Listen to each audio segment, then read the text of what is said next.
जैन दर्शकों को बहुत बहुत स्वागत है आप सभी का। आप देख रहे हैं लोकनायक समाचार। कैराना लोकसभा के 2 प्रत्याशी क्लियर हो चुके हैं, यानी कि इकरा हसन और सांसद प्रदीप चौधरी। तीसरे प्रत्याशी का नाम अभी तक फाइनल नहीं हुआ है, क्योंकि उम्मीद जताई जा रही है कि बहुजन समाज पार्टी गठबंधन में आ सकती है।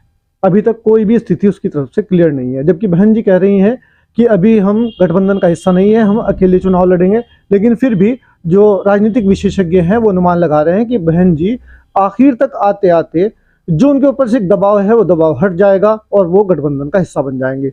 बहन जी के पुराने साथी, पश्चिम उत्तर प्रदेश के कद्दावर नेता और पूर्व चेयरमैन गंगो काजी नोमान मसूद साहब हमारे साथ मौजूद हैं। बहुत बहुत स्वागत है काजी साहब। आपका भी बहुत बहुत स्वागत है। कैराना लोकसभा पर सबसे पहले आपके साथ चर्चा करेंगे।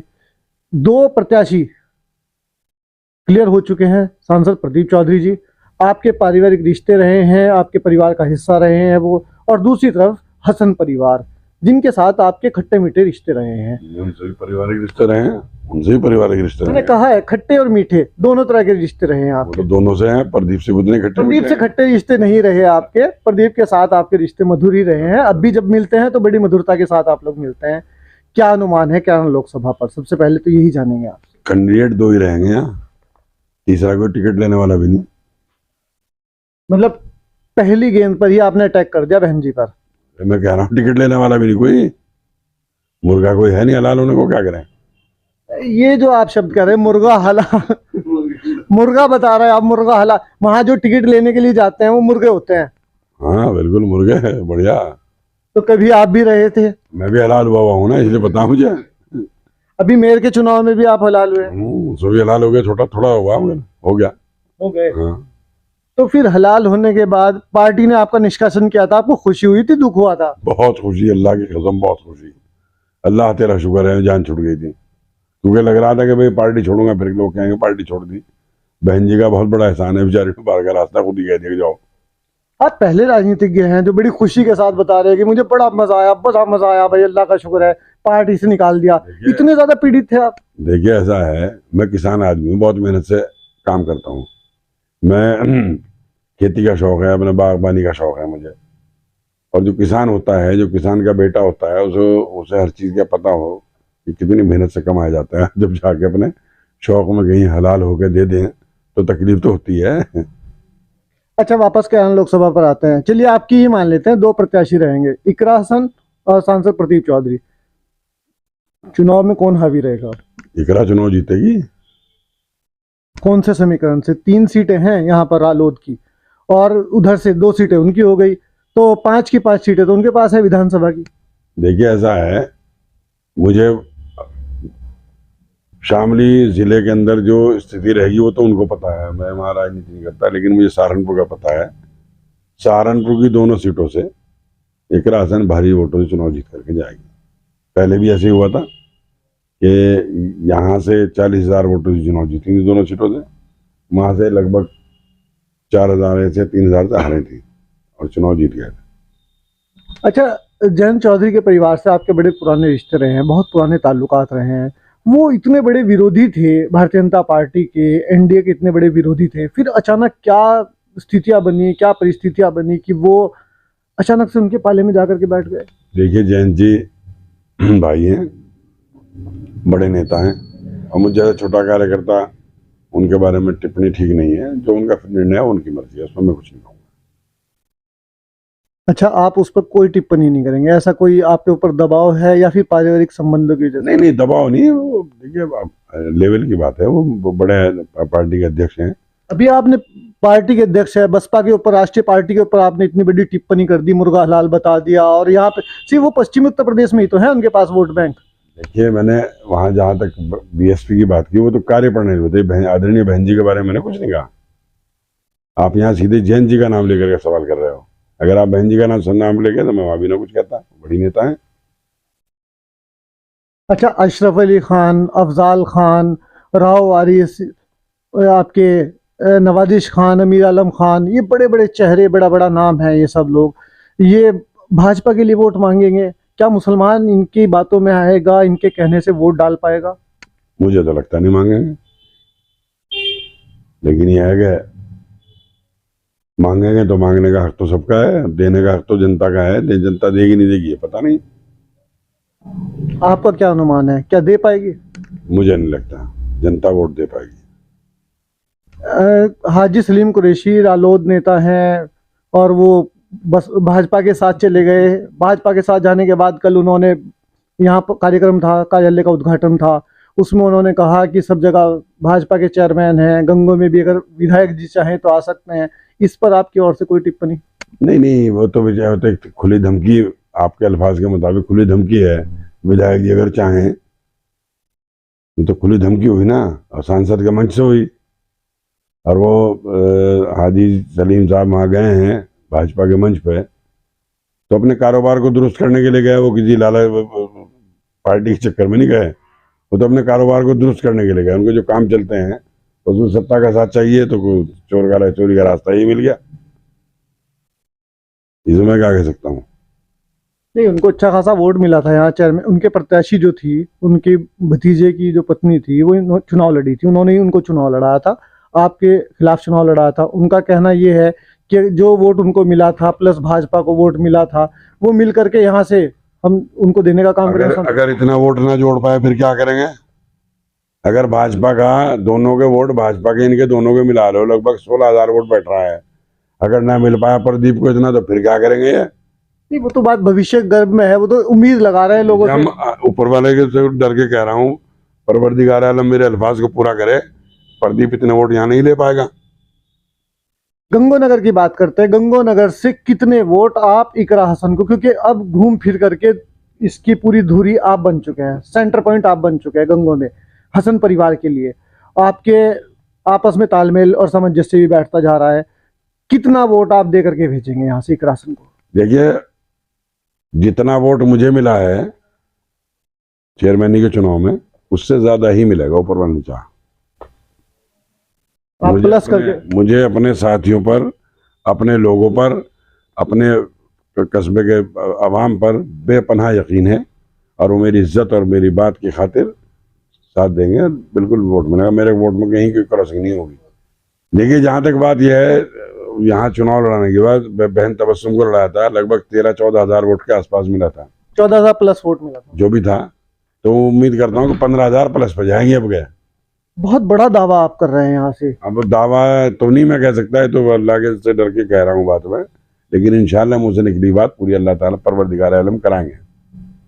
फिर तो जो दूसरे मुस्लिम नेता हैं वो यहाँ से एक तरफ खड़े दिखाई दे। कौन मुस्लिम नेता भाई? कौन मुस्लिम नेता? आपने यहाँ की स्थिति नहीं पता क्या आपको सारी? ये चुनाव आप यहाँ उठा करके देख लीजिए विधानसभा के। मैं चुनाव, पिछले चुनाव के अलावा, क्योंकि इसमें अखिलेश जी का बहुत चढ़ गया था, ध्रुवीकरण हो गया था, तो इसलिए मुझे नुकसान हो गया। वरना यहाँ वोट जिस ट्रेंड पे चलता है और जैसे होता है मिलता है। और रही इसकी, कोई अपने आप को बहुत बड़ा नेता कह रहा हो, चलो उसका भी मुकाबला हटेगा या हमारा हटेगा।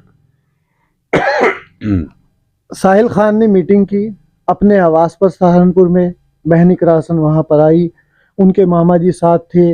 उन्होंने कुछ, उनके बीच में बातें हुई, बातों के बीच में उनसे वादे मुआहदे किए गए कि बहन हम तुम्हारे साथ रहेंगे, लेकिन कल को आने वाले विधानसभा चुनाव में क्या आप हमारा साथ दोगे? क्या आपके बीच भी इस तरह की कुछ बातें हुई?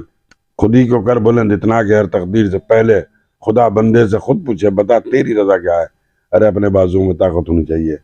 हम जिसकी मदद कर रहे हैं उससे कल को मदद की उम्मीद क्यों करें? हमारे में ताकत होगी, हम अगला मैदान भी जीतेंगे। हम नहीं करते इस काम को कि हम किसी की मदद करेंगे उससे मदद की उम्मीद करेंगे।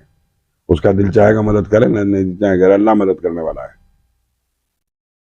जितने मुस्लिम चेहरे हैं बड़े बड़े, वो काफी लोग आरएलडी के साथ जो जुड़े हुए थे, मैं फिर वापस उसी क्वेश्चन पर आता हूँ, क्या उनके रोके से मुस्लिम वोट रुक जाएगा या फिर इस बार भी मुस्लिम वोटों का ध्रुवीकरण होगा? आप हिंदू मुसलमान मत करो, वोट की बात करो। ये पॉलिसी का चुनाव है। नहीं, ये तो हमारी बदकिस्मती है कि मंच से, भरे मंच से धर्म के नाम पर वोट मांगे जाते हैं और चुनाव आयोग चुप रहता है।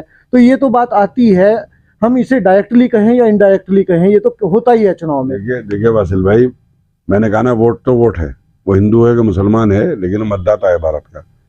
देश की सरकार का चुनाव होना है, और इसमें बिल्कुल साफ है कि दो विचारधारा हैं, एक भारतीय जनता पार्टी की विचारधारा, एक कांग्रेस की विचारधारा। इन दोनों में से एक विचारधारा को हम कांग्रेस की विचारधारा के फॉलोअर्स हैं, तो हमारे प्रयास होगा कि हम अपनी विचारधारा के लोगों को चुनाव लड़वाएं, जितवाएं और देश की सरकार के अंदर स्थापित कराएं। कौन सी ऐसी चीज है जो इकरा हसन के फेवर में जा रही है इस बार? क्या सवाल है। इकरा हसन के फेवर में जो जाने वाली बात यह है, जज्बाती कहूँ वैसे कहूँ, मासूम बच्ची है बहुत। मुनव्वर हसन की बेटी है, हमारी भांजी है, हमारी बेटी है, तो क्यों नहीं उसका, बेबाप की बच्ची है, क्यों नहीं उसका हम आशीर्वाद देंगे, क्यों मैदान में खाली छोड़ देंगे। उसके तो बड़े भी जिंदा हैं, इंशाल्लाह उसकी चुनाव के लिए अपने तन मन धन से मदद करेंगे। सहारनपुर लोकसभा पर आते हैं, एक बार फिर से काजी इमरान मसूद साहब दावेदार हैं, प्रत्याशी बनने के लिए आतुर हैं। क्या लगता है टिकट हो पाएगा? इंशाल्लाह उम्मीद है, भले होगा। आज की जो प्रेजेंट है, कांग्रेस समाजवादी पार्टी का अलायंस है, सहारनपुर की सीट कांग्रेस के पास है, और कांग्रेस पार्टी के पैनल पर, जो मैं कल अखबार में पढ़ रहा था कि माननीय अजय राय जी ने 3 सीटों पर केवल एक ही नाम दिया है, एक अपना, एक इमरान मसूद का और एक और 3 सीट। ये 3 सीटें ऐसी हैं जिनके ऊपर कोई दूसरा उम्मीदवार का नाम, अखबार की सूचना है, मुझे नहीं मालूम, बाकी निर्णय तो पार्टी का है।